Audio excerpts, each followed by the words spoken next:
Welcome back, everyone, to another edition of Husker Huddle presented by Sap Brothers, who say, welcome, be our guest. Today, our special guest is Darian Daniels, former Husker defensive lineman, current NFL defensive lineman for the San Francisco 49ers. We're very excited to catch up with him today and see how his journey through Nebraska being a transfer and now his journey into the NFL is going. Darian, how you doing, my friend? Doing pretty good. Doing pretty good. Awesome, man. Well, again, we really appreciate you joining us because you have a unique story. You have a unique story of how you got to Nebraska, and I'm sure you have some unique experiences for Nebraska. So let's start with one of the easier ones. Why Nebraska? A grad transfer from Ohio or Oklahoma State. Like, what was the draw to come here and play for the Big Red? It was really my brother. My brother, he planted that seed in my head after my injury and kind of, talked to me and really kind of persuaded me to make the decision. But I do remember going to the spring game in 2018, and I remember just being there looking around, and I got a really good vibe from the stadium, from the whole atmosphere and whatnot. So when I did get hurt and my brother did plant that seed in my head, it made it a lot easier to make the decision. Absolutely. I mean, you were able to come here and make an instant impact, Darren. I mean, voted team captain as a grad transfer in a year two of a program that's in a rebuild phase, speaks volumes to your character, speaks volumes to your play. What was that such an easy transition for you to step into that leadership role being a new guy? Was it hard? Was it easy for you? I mean, you made it seem pretty easy.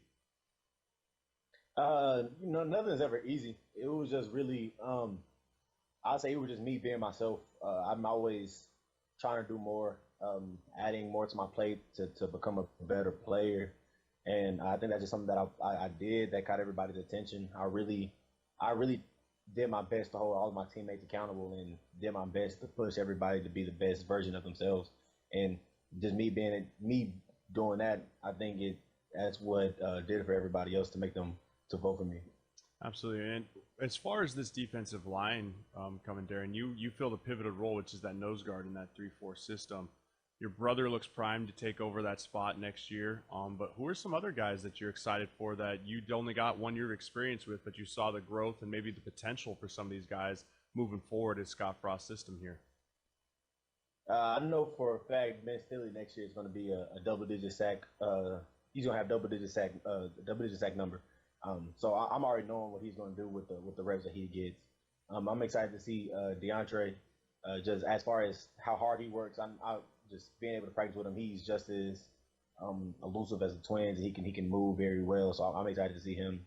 Keem, when he came in, he kind of started out pretty slow, but once the ball got to rolling, he brought it to the system, and I think he's finally in a position to where he's able to come in and really contribute. And then also Casey Rogers, he's just somebody who wants to do the dirt work. He just wants to be on the field and do the dirt work, do the stuff that nobody wants to do, and he's willing to do anything he can to help the team. So those are some people I'm looking forward to. Oh, that's awesome, man. Good to hear some insight, especially from guys who are there in the room. Now that you've been out in Nebraska now for going about 5-6 months, have you had a chance to look back and really, I mean, it's probably a pretty quick whirlwind. I mean, you were in and out of here pretty quick, but is there some unique moments, maybe off the field stuff or on the field stuff that you'll really treasure and hold on to as you leave Nebraska? I want to say the program. When we did the program, that was something that was completely new to me, something I've never done before, something I really wasn't looking forward to, and something I'm not gonna lie, something I wasn't excited to do during the time. But Explain before you keep going here. Explain to people what the program is, because I've done it. I know what it is. Yeah.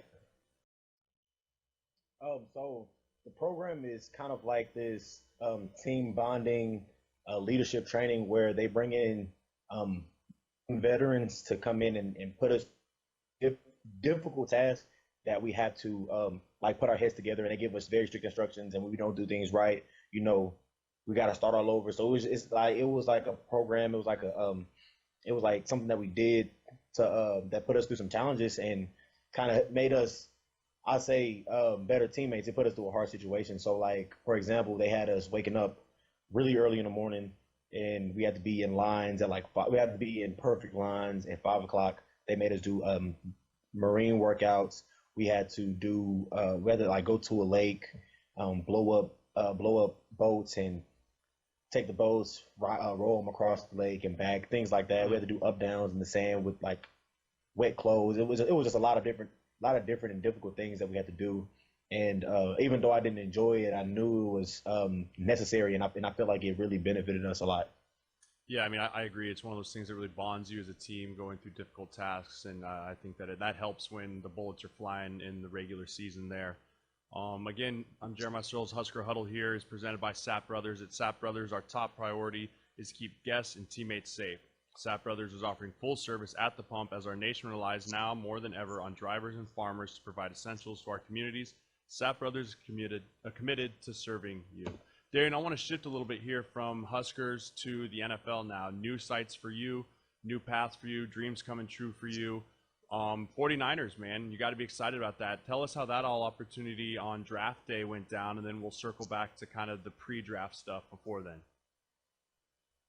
Yeah, so I want to say throughout the whole process, I kept hearing I was roughly going to go around the I want to say fourth to sixth round. Though I was in between them those rounds right there. So as the draft went on, I remember going through the whole fifth round and not getting my name called. And then Coach K from the 49ers, he called me. He was kind of confused. He told me he wasn't for sure why I was still on the board, and we had the conversation. He was saying had things worked out in a way where I wouldn't get my name called if I would consider being a 49er, and I was like, of course. So he said he would contact me again later, and that he'd have their people contact my agent. And throughout the course of the draft, everything was going on. My agent, he was doing his job, contacting people and talking to different organizations. And I know right when the draft ended, I remember I talked to my agent. We sat down, and he kind of told me the teams what they were offering and asked me my thoughts on it. And then I remember sitting down and actually talking to Coach K. He laid out the whole plan for me, everything that he saw in me, what he saw for me in the future, and I believed it. And I told my agent, like, I think this is the best choice for me. Yeah, absolutely. It means so much about. I remember that going through that conversation with my agent, and just like how much it is really. You got to break down the roster, and there's so much more to look at than people like to look at. Like, oh, the signing bonus, this, and this. It's like, no, it's much more about the roster situation, the scheme fit, and I think that you're in a great spot up there with that scheme up there. Kyle Shanahan and that crew is doing a great job. So let's go back to before the draft. Where did you go train? How was the training? Did you went to the Senior Bowl, correct? I did. Yeah, Mm-hmm. let's start the Senior Bowl. How was that experience, and how was your whole experience leading up to the draft? I know it's very, very difficult. It's a rigorous process. I'd be interested to see your take on that. Yeah, so it was the Senior Bowl. It was fun. It was fun. It was one thing I say I really enjoyed was they had us doing different events. We had a football card signing. I think that was really fun. Did I did We did events for some children. We went to elementary schools and talked and hung out with some of the kids at some of the kids there, and then we had a big Mardi Gras parade. That was real fun, and just being able to be out there with a lot of the other guys. I had the opportunity to sit down and talk to guys from different schools, guys I played against, guys that I wanted to play against, and just talk football, talk life, and just laugh and really enjoy the position in life that we were in. And even like on the field, things was fun. Learning things from NFL coaches, being able to go out there and just put on the pads one last time as a collegiate athlete. I think that it was really fun, and I think that it was worth the time. That's awesome. So you finish up with the Senior Bowl. You move into training. Where did you go train for the NFL Combine? Yeah, I was out in California. I was in Westlake, California. I was training with Travell Gaines at his facility, Athletic Gaines. Awesome. And then, so you trained there, go to the combine. How was that experience for you? I was actually at the combine, got to meet your agents, very nice individuals. They had glowing things to say about you, which doesn't surprise me. But how was that Yeah. experience? Because that's a grinder, man. I want to say it was very tedious. The medical. I think the whole medical situation, it was very tedious. Uh, the stuff that everybody comes to watch. The on the field stuff, the bench press, all that was pretty cool. The interviews, they were pretty cool. I didn't get any difficult questions. Everything you see for me is out there. I don't have any bad history as far as like with the law enforcement. So a lot of my conversations was strictly football, and I think that helped me out a lot.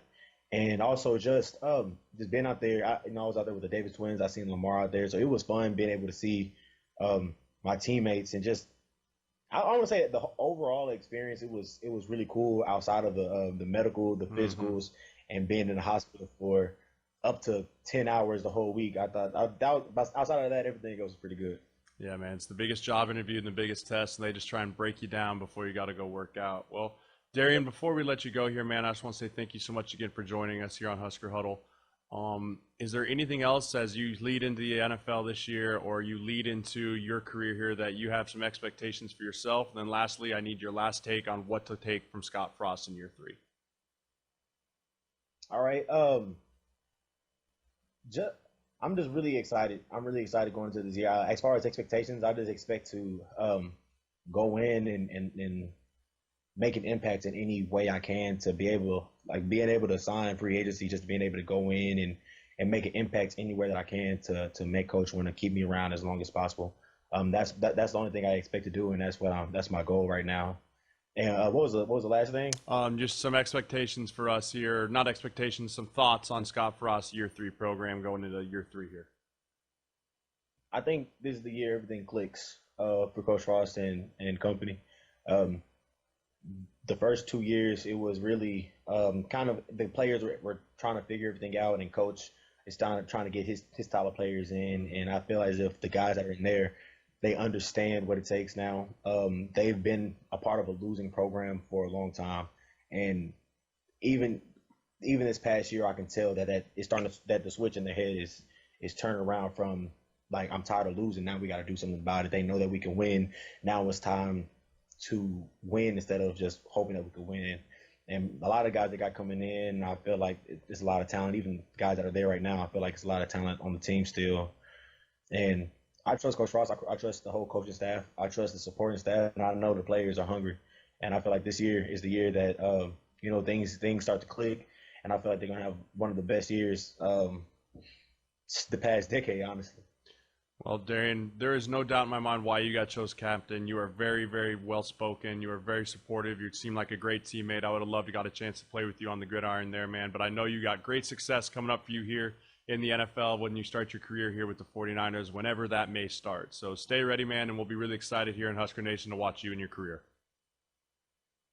All right, I appreciate it. Thank you. Absolutely, man. Take care of yourself. All right, you too. And stepping away as a scholarship player, he couldn't go back, and so that's what I gathered from what he was told from the NCAA. So he entered his name in the transfer portal. He finally feels like he's at a place where he can go play football again, and Nebraska gets him as a walk-on nonetheless. I mean, this is a 6'6", 300-pounder that kind of fits the mold of what Greg Austin wants in terms of build of an O-lineman.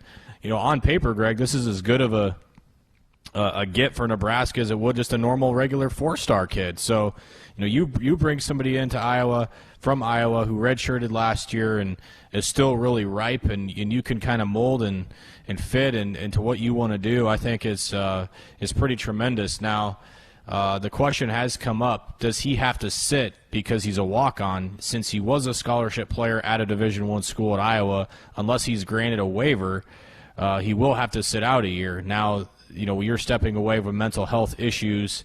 We've seen the NCAA be lenient on that. We anticipate the NCAA being lenient with the coronavirus and waivers there. So I would say there's a more than decent shot he's eligible immediately. But as I've said multiple times, I've given up trying to predict where the NCAA is going to go in terms of waivers. There's no doubt in my mind he's going to file for a waiver to be eligible immediately. But you got to give a lot of credit to the Husker coaching staff for what they've done in the walk-on department in terms of transfers in the last 6 months. I mean, you think about some of the guys that they've added that were players at major colleges elsewhere under scholarship.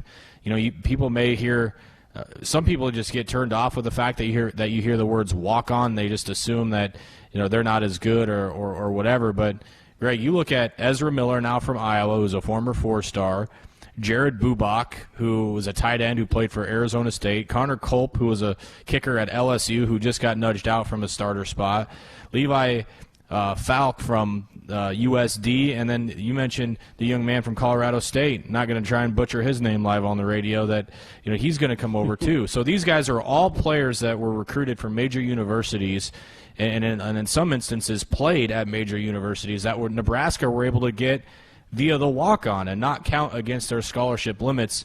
And this is a big one today with Ezra Miller. So huge kudos to Nebraska staff for able to get him to come over and in a short distance away from his home in Iowa to come be a Husker. And you mentioned he is from the state of Iowa, was battling depression. That happens to a lot of young folks when they leave the home for the first time and go to be on a college campus. You have to fight through that. Plus, he had, I'm sure, the added pressure of being a guy from the state. The pressure was, hey, you're the next great offensive lineman for Iowa. Maybe you need to lift that pressure off your shoulders, get a fresh start somewhere else. He said when he put his name in the transfer portal, he was hearing from some FCS schools, some lower Division I, but he said Nebraska was kind of right there because Nebraska recruited him pretty heavy out of high school, even though he committed to Iowa as a sophomore. Nebraska made it known, we like you. If something ever happens there, keep us in mind. He did, and that relationship pays off with him coming here. I'm not overly worried about whether he's cleared to play this year or not. You just want him to get integrated in the program, feel comfortable, get better. I think Nebraska's in a pretty good stead with what they have coming back on the offensive line. I'm not worried about that at this point in time. You're right. You never know what the NCAA is going to do in that thing. But I just like the fact that here is a kid that was a quality player and leaving – heck, let's be honest, leaving one of your rivals to come to you. And so it's kind of a double whammy. You love the fact that you took something away from Iowa, even though he left that program, and you add him to your room. But you're right about pointing out all those transfers that have come to Nebraska in the last couple of months, leaving major college programs to come be a part of this thing in Lincoln. It can only add to Nebraska's depth, something we talked about last night, that you're starting to see position by position, Nebraska building the kind of depth that you have to have if you want to be a contender in this league. And for the last couple of years, that just wasn't the case. Nebraska didn't have enough depth at a lot of spots. Nebraska's not perfect yet. They don't have all the bases covered with this football program, but I see a lot more now that I feel like are in good standing than they were 12 months ago as we enter the 2019 football season. I want to go to the captain talk a little bit because we touched on it last night, and you look at offense, and I don't think there's any doubt Adrian Martinez is going to be the captain of the offense. Usually you go two on each side. You end up with going with four. You got to believe one of those other one of those senior tackles, or Farniak was a tackle, not going to be a guard. Either Farniak or Hymas, probably the other one on the offensive side of the ball. But on defense, it's open for discussion. But I think Cam Taylor-Britt is an obvious guy to be a captain for this football team on that side of the ball. And then you can throw a bunch of names out there. Maybe it's a Ben Stilley, who's a multi-year player along the defensive line, who now is a senior up front for that team and has been a guy that I think the coaches feel like has been a bit of a rock for them at that position.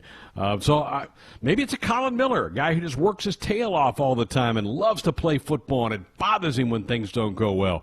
It'll be interesting to see what this comes down to when they vote for these captains later on in the summer.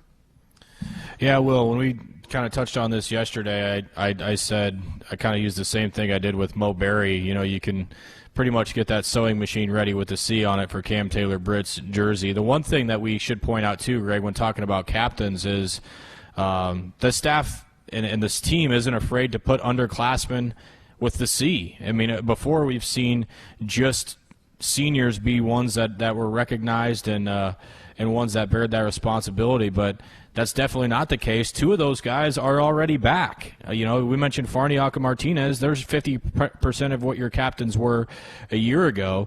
Another one was a guy that we already talked about, Darian Daniels, and the other one, the name we just brought up, and Mo Berry. You knew Mo was going to be a captain the way that he handled himself, and I don't think Cam Taylor-Britt is entirely dissimilar than Mo. I think Mo had a little bit of the tenure, a little bit of the longevity on his side as opposed to Cam, but in terms of passion, in terms of buy-in factor, in terms of all those things that you want to see in a captain, Cam Taylor-Britt possesses a lot of those. and I think he is a pretty obvious candidate as well. It'll be interesting to see where else they go. But one thing's for sure, you have to be pretty highly thought of by your teammates to be voted a captain. And a lot of times those guys aren't necessarily ones that are stars on Saturdays. There are other guys that step up in other ways. Most of the time they are guys that produce and come in and do the right things off the field, but more importantly on the field that add that. But I mean, you've got 50% of those guys back of your four. I think Cam Taylor-Britt's definitely in that conversation. I think DiCaprio Bootle is in that conversation. I think Ben Stilley's in that conversation. And, Colin Miller I think is a good pick too. And, I wouldn't put it past a guy like Deontay Williams who has, found his voice a little bit more and is going to be leaned on pretty heavily in that back end. That's a name that we seem to forget about sometimes because of his injury. But he was poised to have a monster season last year, and I think he's going to come back even hungrier this year. I think you've got a few candidates on that side of the ball that would be good representatives of the C. Let me throw you a wild one and see if you think it's even possible.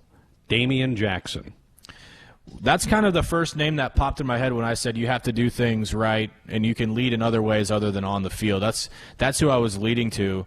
I remember, Greg, Coach Frost's first few months on campus, a chat I had with Luke Gifford in the summer. It was in July sometime, and we were still pretty unclear on who the leaders of that football team were going to be with the new staff after Mike Riley was let go and Coach Frost came in. There was a lot of responsibility on those players, and you might even remember this in the interview, but Luke Gifford, who, like everybody else in that group that we're talking about right now, was a captain, but the first guy he mentioned of leadership was Damian Jackson.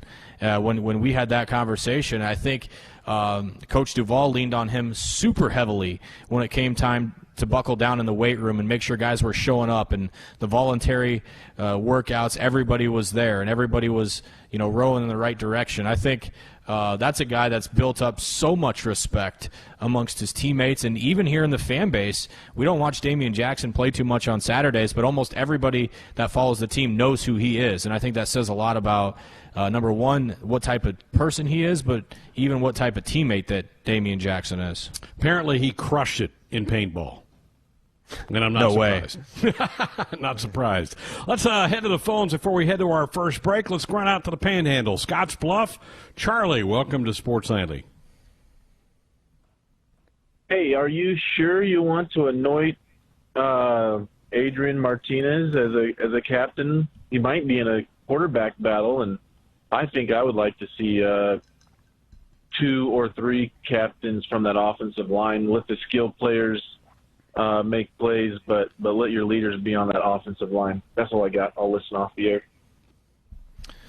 I mean, I think that kind of goes back to a little bit of what we said. It's not necessarily just your best players. They have to have the right makeup, mentality, voice, leadership style, characteristics that make a good captain. You can't just say, well, these are our best players, you're going to put the C on. They have to represent that C.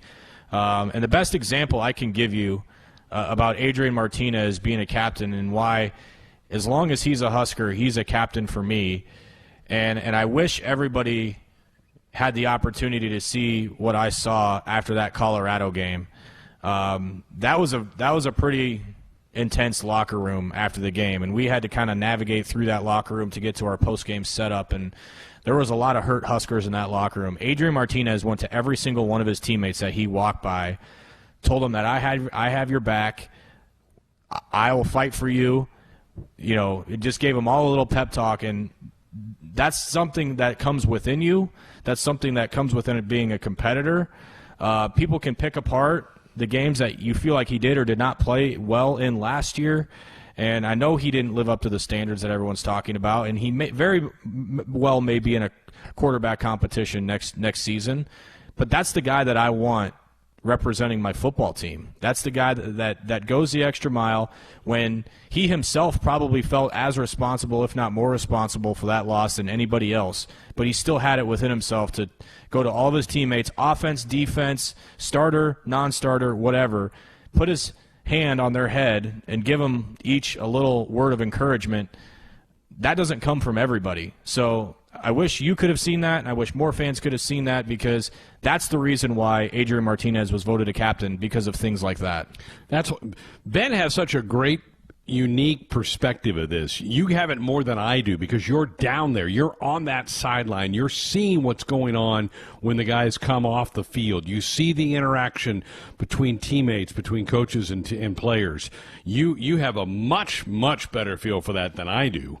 And I'm around the program a lot, but you have a better feel for that than I do. And so, fans, you'd be wise to listen to Ben, because he's right there. He's looking in their eyes. He's hearing the emotion come out of their mouth. 866-487-5371. The number if you want to dot us up with a comment or question. Again, thanks to Jeremiah Searle sitting down this week with Darian Daniels. Really enjoyed listening to Darian. I know he was only in the Husker program for a year, but a big impact.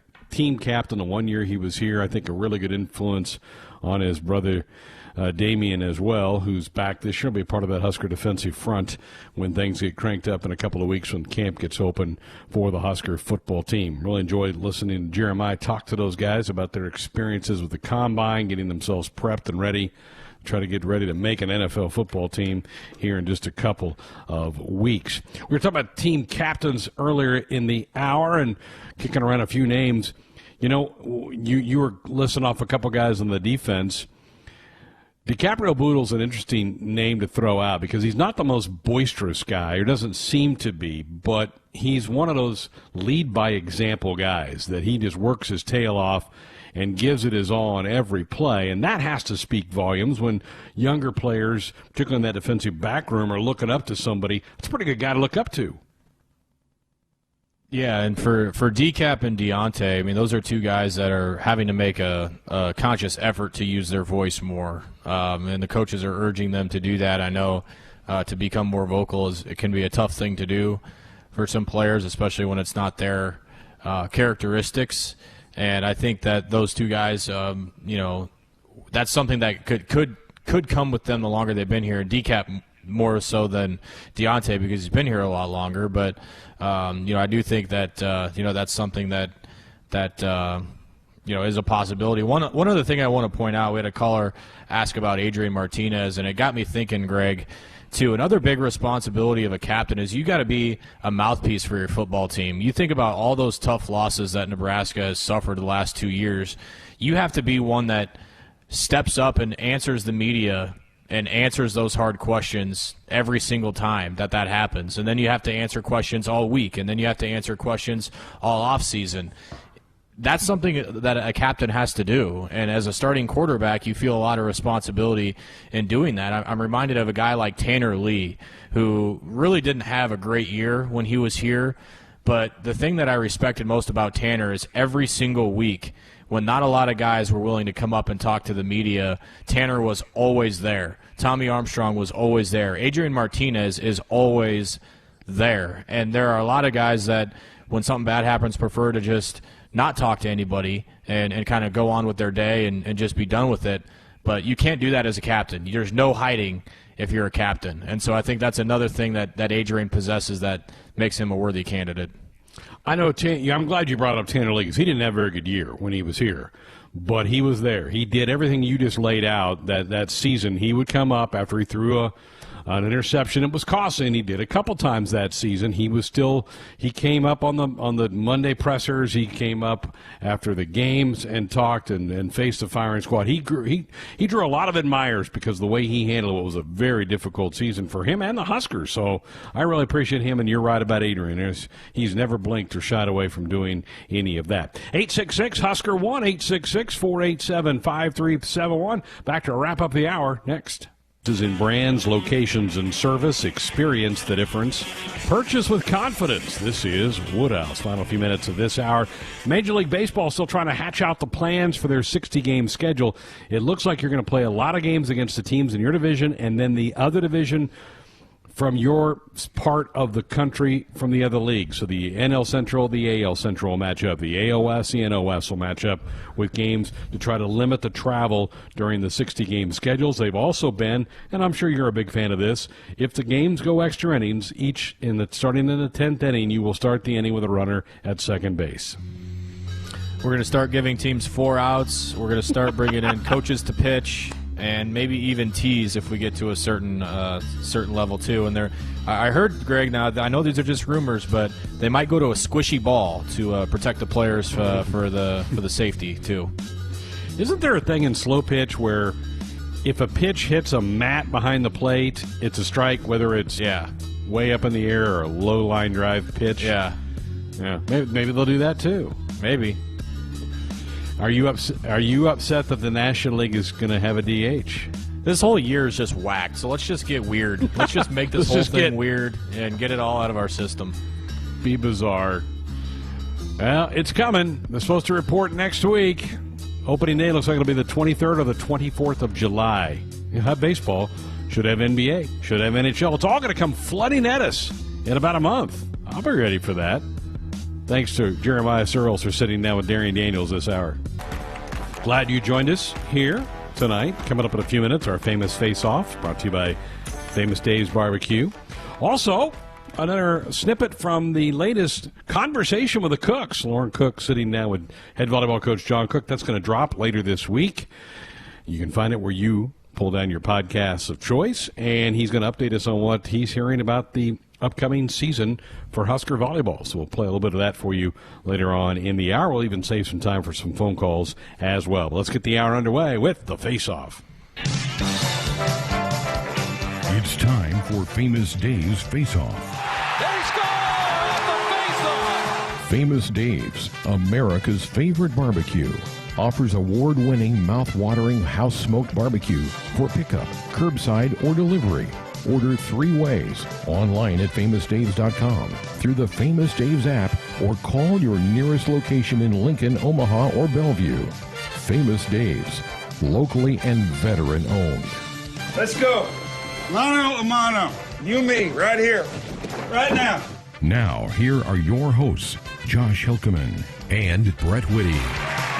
Well, we didn't know if we'd ever see this day, but we are tied. Greg and Ben are 6-all through 12 editions of Famous Dave's Face-Off. Ben with the impressive win last week, and although we didn't mention this at the end, Greg, you actually outscored Ben last week. You got 8 correct answers. Ben only had 5, but he ended up winning 4-2, which is kind of weird, but that's how it worked out.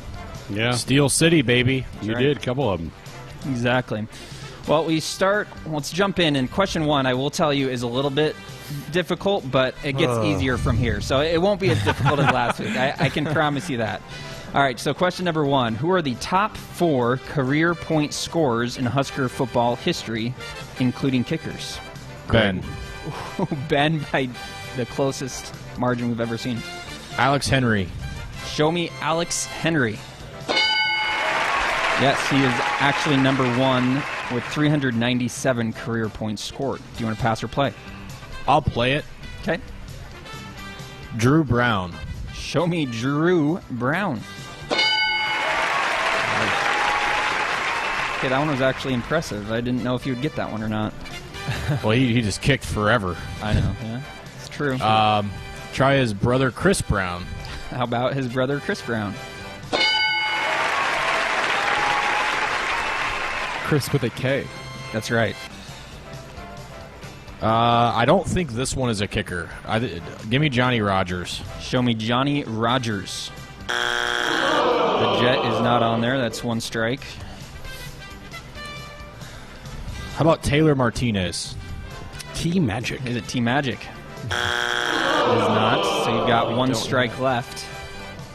Too many injuries. Bad toe. Turf toe.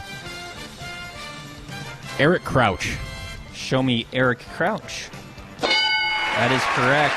Wow, that was impressive. I didn't know if you'd be able to get all 4 of those, but you did. Only it. 1 strike, well right? Yeah, 2 strikes. But 2 still, strikes. Ooh, wow, okay. Impressive. Pulled that one out. Ben, Greg, up what would you have got out of that? All of them. Yeah. Okay. Wrote it down right there. Wrote them down right there. It came down There to the buzz-in, and that was the closest buzz-in that we've had. That was basically a tie, but I heard Ben by a hair. I heard Ben too. Okay. All right. Well, Ben won that first one. Now moving on to question number 2. Name the 4 women's volleyball teams with the most national championships. Ben.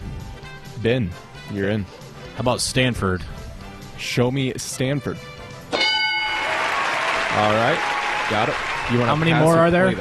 There are 3 more. All right, I'll play it. All right, you're going to play it. You got Stanford, by the way. They are number 1 with 9 overall. How about Penn State? Do we have Penn State on the board? We sure do. They are number 2 at 7 overall. 2 left. 3 strikes remaining. UCLA. Can we get UCLA, please? Wow. Ben is rolling right now, folks. All right, just 1 left now. How about Hawaii? All right, give me Hawaii. Incorrect. Not a bad guess. They had a good run there, and they're always solid. Give me Washington. All right. Do we have Washington up there? We do not. Oh, wow. Started off hot. Started to simmer down a little. 1 strike left. You got the lowest with UCLA at 4. So. I'm trying to think if there's like any obvious ones that I'm missing. Yeah. I feel like I got most of the blue bloods.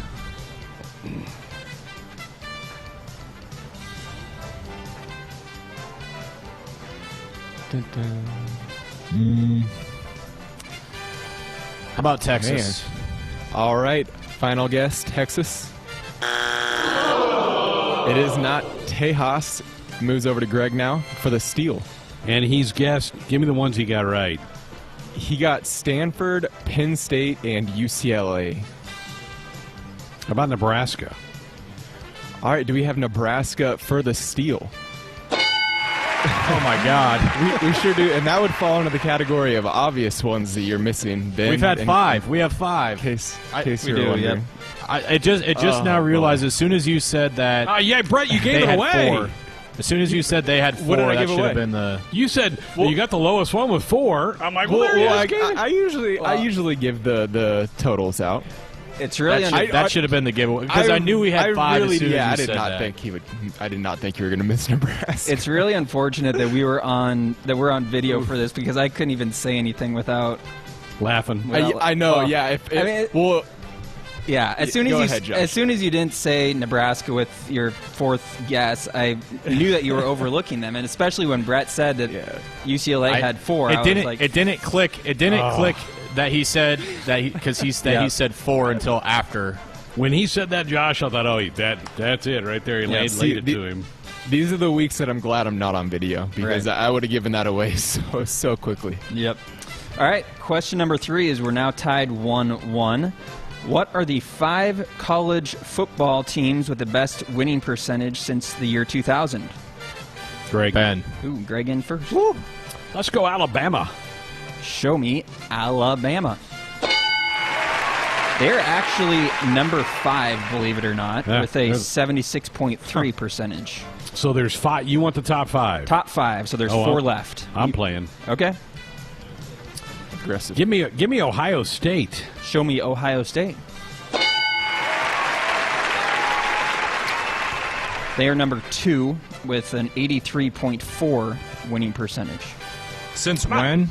2000, the year 2000, the 2000 season. All right, how about Clemson?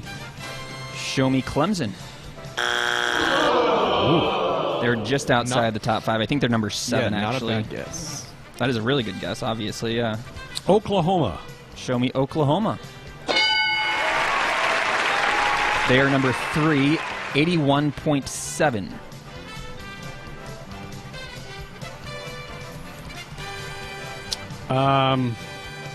Notre Dame. How about Notre Dame? Incorrect. I'm not sure where they are at, but I think they're in the top 10. But so I have 2 strikes. You have 2 strikes, and you still have 2 left to get. It's a tough one.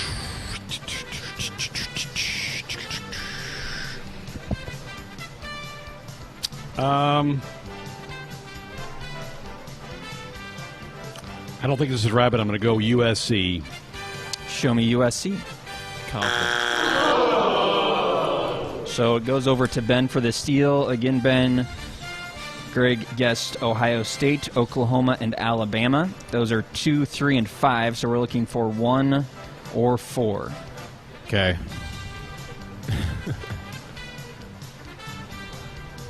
I got it between 2, potentially 3. I don't think it's Texas. Okay. Think out loud here.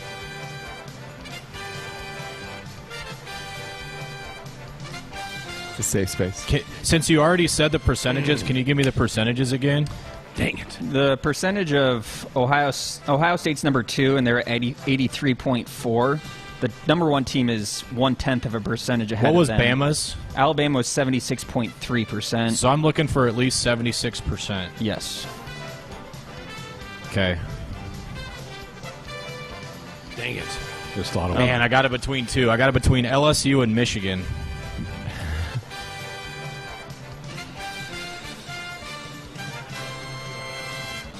Who knows? Maybe both of those teams are Give me on the there. Bayou Bengals. Show me LSU for the steal. Was Oregon one of the other ones? They weren't. The number weren't? 1 Oh. winning percentage team in college football, FBS, is Boise State since the year 2000. 83.5%. You could have given me 50 guesses. I know don't think that I would've one. guessed them. That one was tricky for sure. Now that they're a bad team, you just don't think they're very out of right. sight, out of mind. Right. Exactly. Man, Well, what a Greg, steal. I had Notre Dame Yeah. and USC on my list that I crossed them both off. Cross them off then. Wow. Yeah, it's exactly what I did. There you go. Ben goes up 2-1 there on the steal. Question number 4. Which 4 Major League Baseball pitchers have the most all-time postseason wins? Ben. Okay. I heard Ben. Kurt Schilling. All right, show me Kurt Schilling. He's not up there. Greg? Bob Gibson. Do we have Bob Gibson up there? We do not. Back over to Ben. Man, I know he was pretty bad in the playoffs there for a while, but give me Greg Maddux. Greg Maddux for the play? No. Greg Maddux We're was ping-ponging this. very close. He was, I think, like number 5, so or 5 or 6. All right, let's give it another try here. Greg, if you get this wrong, I will give you guys a clue. The pressure has Scherzer. to get. All right, Max Scherzer. Here we go. No. All right, okay, here's the not clue. up. All these names are played in the 90s or more recent than that. Oh, okay. Okay, that helps. Roger There you go. Clemens. All right, give me Roger Clemens. Dang. Roger Clemens is not in there. Most all-time postseason wins. Holy crap. Back over to Greg. This is not an easy. It's- Yeah. it's not- Andy Pettit. That's a good Andy guess. Pettit. All right, That's Greg, a good guess. All That's right. a great guess. Greg, you're playing. And he is number choice in 1. And he is number 1 at 19. Yeah, so he's far and away the leader. That's a So- really good guess. All right, so how many more do I need? 3. just 3 more. 3 strikes. You should get 10, but we're giving you 3. And again, all these guys played in the 90s or Yeah. more recently. So Because of the wild card games and had more Exactly, opportunities. yep. Yeah, I thought about that after I threw Gibson out there. How about Justin Verlander? All right, it's Justin Verlander up there. He is. the mammoth, the You bullpen bookended it now. fiend. He's got 14.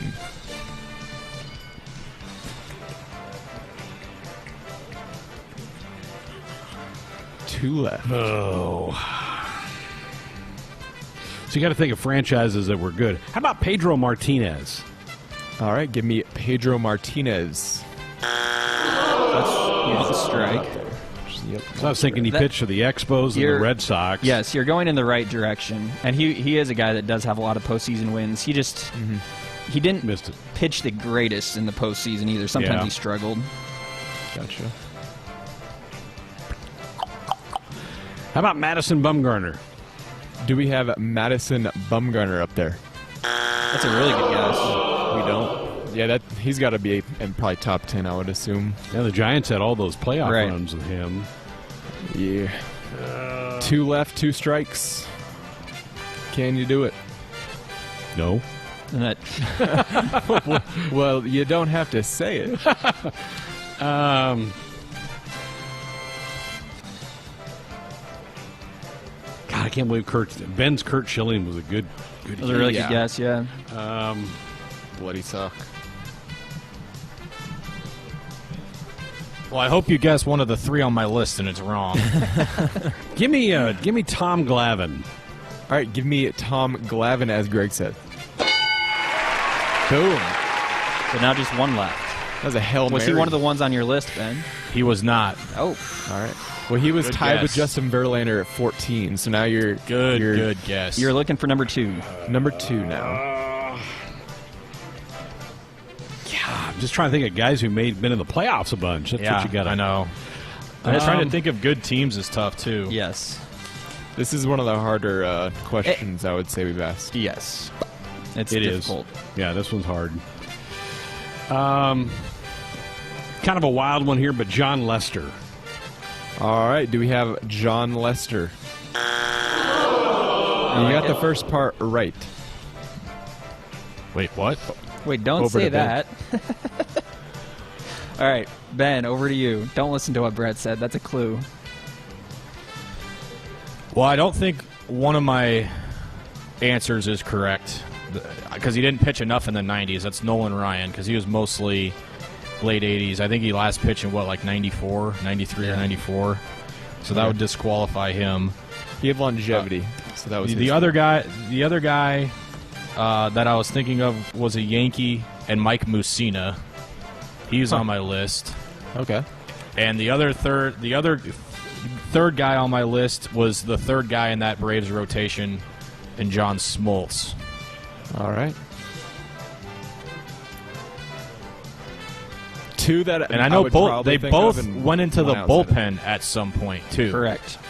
So that's going to factor. It doesn't exclude them from getting wins, though. It doesn't, but it's a different dynamic than just starting. Which two went in the bullpen? Mussina and Smoltz both. Okay. I don't know Mussina, honestly, very well by name. The other two I do. He was just on a lot of those Yankees teams. He was with the Orioles first, which they weren't in a lot of playoffs. Yeah, dude, definitely can't name a lot of old Orioles players. Oh, man.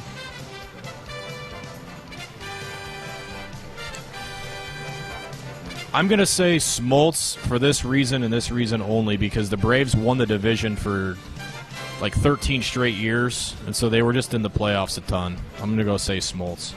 All right, Ben, for back-to-back steals, John Smoltz. God, he's up there. Did you think of him after Glavine? I thought I was worried about the bullpen. I didn't know how long he finished his career in the bullpen. Well, that's what scared me. I away did all the with hard Mussina, work too. there. I did all the hard work and you steal it. The fact that you got Glavine, that's pretty impressive. Because Glavine tipped me to Smoltz immediately. Yep. Really? Okay. All right, moving on to question 5. Ben with a 3-1 lead. Which 4 men have won the most tennis Grand Slam single titles? Greg Inford. Roger Federer. Show me Roger Federer. He is number 1 with 20. Rafael Nadal. Show Guess me. he's playing. Nadal. Yeah. Greg's going for this one. Novak Djokovic. How about Djokovic? Wow. All right. Let the applause run out, Greg. Pete Sampras. Pete Sampras. Good Lord. And Did you just watch a tennis tournament? Tired of these steals by Ben. Well, clear the category then. All right, that was a heavy-handed play right there. I wouldn't have got that right. So that wasn't up your alley, Ben. You're not okay. 4-0 sweep. On to question 6. Well, the funny thing is, by sell, you actually probably would have gotten one of that right. Nope, right, out on tennis. Question number 6 here. Name the top 4 NFL players in career sacks. Ben. Greg. Ooh, I heard Ben first. Yep. Reggie White. All right, show me Reggie White. You got him. You want to pass or play? I'll play it. Okay. Lawrence Taylor. Is Lawrence Taylor on the board? Whoa. Strike 1. Whoa, that shocked you. All right. It did, yeah. He's probably up there. He's probably got to be top 10, top 15. Boy, One now strike. that has me kind of rattled frazzled Are here. they all recent players now, or what? No. How about J.J. Watt? All right, show me J.J. Watt. He's not up there. Dang. If he hadn't been hurt so much, I would assume he'd be up there. Okay.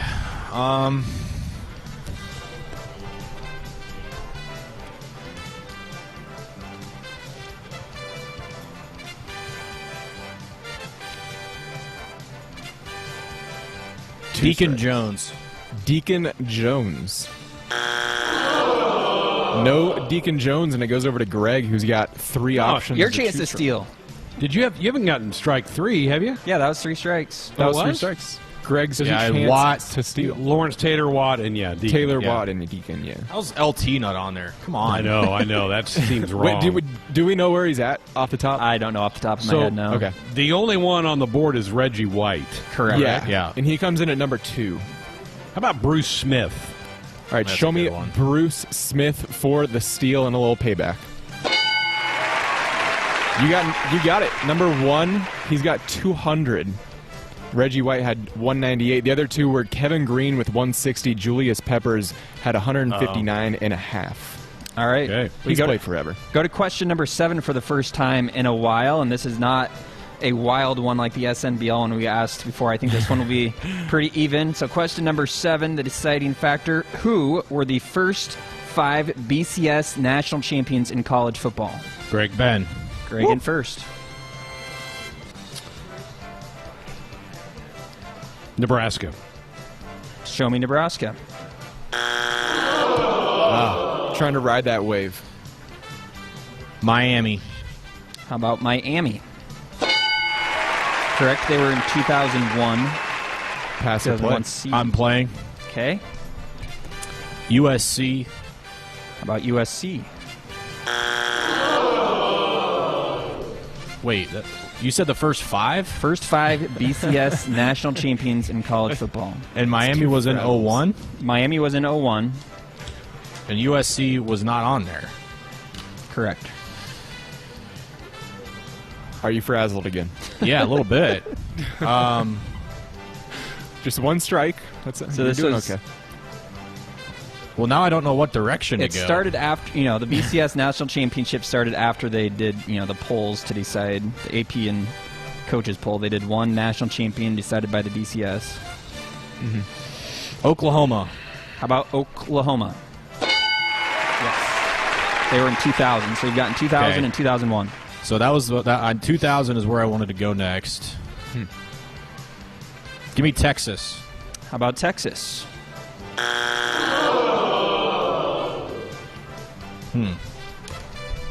That's surprising. I'm blanking who won it in 02. Ohio State. How about Ohio State? Obviously, you weren't blanking for too long. They won it in 02. Okay. Yeah, this short blank. But see, I get the bowl game that happened the next year is where I'm messing up. Yeah. So 2012 season, the national championship was in 2013. So how many more do I have? You have 2 left. How many strikes? 2 strikes. 2 strikes. Greg waiting in the wings. Yeah, I wonder if he's just got it. I got it between. I got it between 2. I don't know which one to guess first. Let Greg know.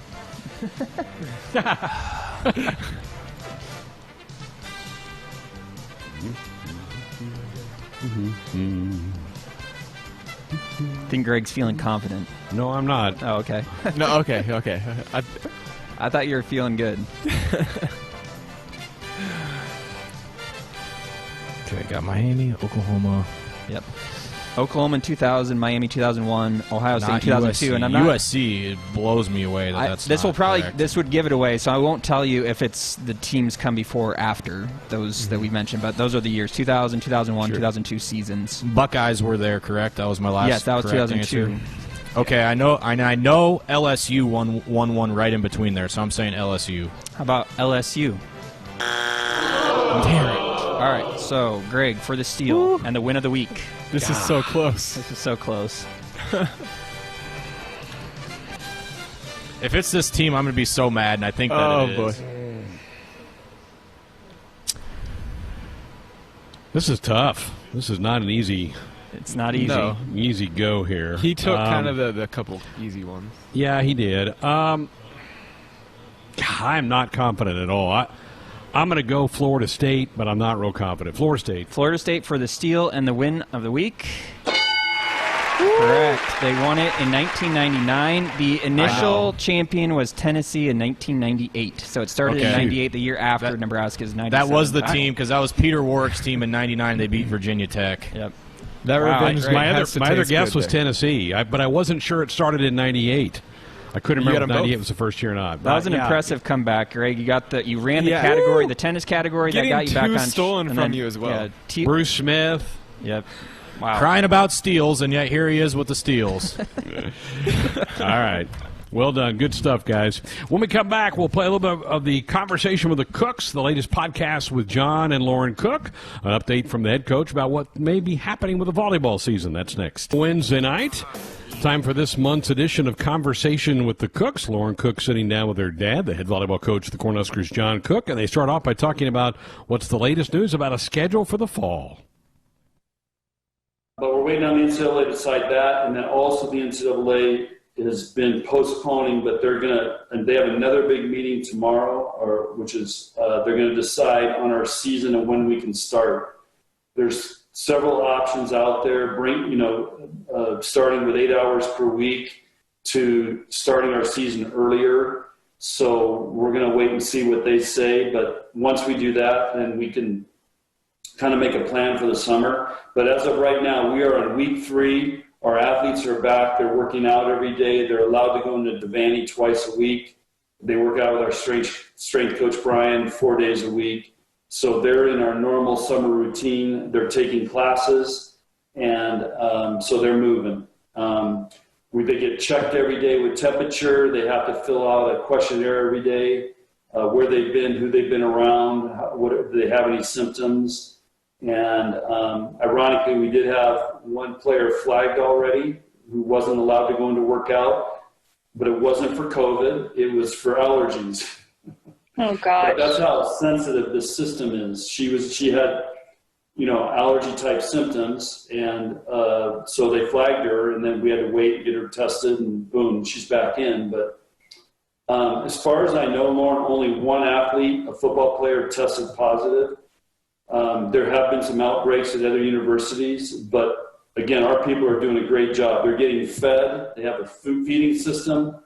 They get checked every day. They fill out these questionnaires, and now we just got to encourage them to make good decisions. They got to wash, wear a mask, and social distance. Those are the 3 keys that we're trying to hammer in with them. Do they have to wear masks while they're working out?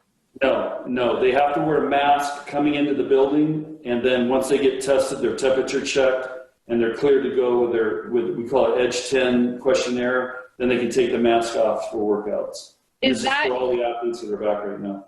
Is UNMC still facilitating all of this?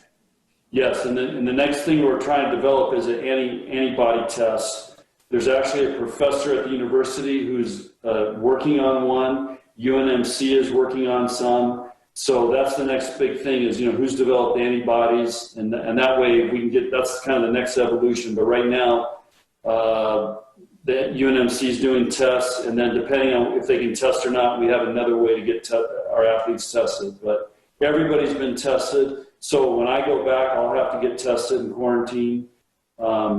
So same with Jalen, and Kelly's already back and has been tested. So she's in Lincoln. But again, we've been told we're not allowed in Devaney. They don't want us in the offices, so I can get everything done on Zoom and work up here. And they haven't given you a date of when they think you'll be able to come back and work in the offices? We're waiting on the NCAA, a committee, to make that decision. And then once that happens, then we'll start building a plan for how to get ready, when we can start. And then probably the other thing we should talk about is our non-conference tournaments. The NCAA has said they want to have a normal season, normal championship. So we've already had some teams that have pulled out of our non-conference tournaments. We've been asked by Bill Moose to reduce our budget by 10%. So we've gone to all trying to get regional and close by competition. So we're gonna probably have a kind of an unusual non-conference schedule as teams and schools figure out if they're going to let them travel, not travel. And so anyway, we just got to think close by, busing, and build the best conference we can. I think there's going to be another big scramble here over the next few weeks. And we did get our Big Ten schedule, so we're working on that. And that's also an interesting discussion on how that's going, and how they did it. It's different. Can you talk about it at all? Yeah, it's hard to explain. And what we're going to have a lot of Wednesday, Sundays, which we don't like. But that's the way it's going to be. We're going to have some Friday, Saturdays. We're playing more teams in the West than in the East, but we still have a few East Coast trips. So they're trying to reduce travel as much as they can and make it where we can bus. So for us, busing is really difficult because we're the farthest west school in the Big Ten. So it's really hard to bus to any place, except Iowa might be the only option to bus to. Otherwise, we have to fly, especially if we're playing back-to-back. But what it allows is the Purdue's, the Illinois', the Wisconsin's, the Northwesterns, the Penn State, for example, the Michigans, they now can bus to a lot of different places and not have to fly because they're going to play more teams in their region, if you want to call it that. Is that so it doesn't create an even schedule, so it is not even, and it's a one-year deal, and it's what we got to do. So there you go. There's a snippet from the latest conversation with the Cooks that will drop later this week. You can look for it where you find your podcast. John was with us on our Sports Sunday Hotline, brought to you by the Woodhouse Auto Family, bringing you more choices in brands, locations, and service. Experience the difference. Purchase with confidence. This is Woodhouse. Glad you're with us here tonight. Nebraska basketball made it official today with the addition of Elijah Wood. We talked about Elijah late last week and then earlier this week. Fred Hoiberg announced the signing today. Elijah is a 6'6", 180-pound guard from Potomac, Maryland. So right there in the back door of the Maryland Terrapins campus. The quote from the head coach: Elijah is a versatile guard who can play several spots in our system. He has the offensive skill set to create his own shot and the athletic ability to finish at the rim. He will also help us defensively as he possesses the length and size to guard multiple positions. So that wraps up Nebraska's scholarships for the upcoming basketball season. Wood chose the Huskers over Florida, Ole Miss, Providence, and TCU were some of the last ones. And he was also a young man who was going to be a senior, but went ahead and reclassified up. He has graduated from high school. He was going to go to a prep school for a year, but he decided to move on up. So Elijah Wood, it became official today with the release from Nebraska. 866-HUSKER-1, 866-487-5371. Back with our final segment of the hour next. We're back on a Sports Highlight Wednesday night. I know your clock, your world's been turned upside down with the arrival of Kennedy, but this hit me today, Ben, that we are 10 days from the 4th of July. Does that even seem possible? It's crazy how fast and slow time is moving, right? Yeah, at the same time. Yeah, you think about how long ago it's been since the whole quarantine thing, and my wife and I were just talking about how, it was March, Greg, when this was happening. March. And here we are almost in July. My family and I were talking about Christmas the other day, and it's like, well, I wonder what it's going to be like for Christmas. Are we going to be able to get together for family Christmas? This thing is it's changed our world for a lot longer than I think even I expected it to. And here we are. Let's just see how it goes in the next month, I guess. But it's inconceivable that we're almost to where media days would have been. You're right, though. It's bizarre how it has gone slow and yet fast at the same time, and it shouldn't really work that way, but it is crazy. Great to hear from John Cook, the update on that. It does sound like they're trying to piece together a non-conference schedule where they basically can bus everywhere. Either they bus somewhere or somebody buses to Lincoln to play them. It sounds like there's a big NCAA meeting tomorrow. We may learn more about the NCAA volleyball season within a matter of days. I got to think, too, that these conference commissioners, as it relates to football, are going to let the next 10 days go by and then come back after the 4th of July, and then they've got to make some tough decisions about whether we're going to go forward, if we're going to delay, what are we going to try to do. So I think we're about 2 weeks away from really some hard decisions being made, maybe some concrete ones being made. There was a story, great story in the Omaha World Herald today about Nebraska has got 93% season ticket renewal for football. That's amazing, considering the last couple of years have been tough, and you got this going on, and yet the fans are still there supporting their Big Red. Yeah, crazy to think about, and let's all hope it works out for the best. But this is a crazy time for all, and I think a lot of people's plans are on hold in that regard, and we'll just have to wait and see what happens. We're going to go through some peaks and valleys before now and September the 5th, where you're going to feel like, yep, we're a go. And then you're going to go, there's no way. I mean, it's just going to be that kind of a wild emotional ride over the next couple of months. Our Sports Nightly Hotline brought to you by the Woodhouse Auto Family, bringing you more choices in brands, locations, and service. Experience the difference. Purchase with confidence. This is Woodhouse. Tomorrow night, Teddy Greenside will be here, 7 on 7. You're headed your way tomorrow night as well. And we'll have our Flicks Picks for the week. All that coming up tomorrow. And then on Friday, our greatest games. Speaking of John Cook, we're going to go volleyball as we're going to play back that 2015 championship game victory over the Texas Longhorns up at the CHI Center in Omaha. That was our greatest game on Friday night.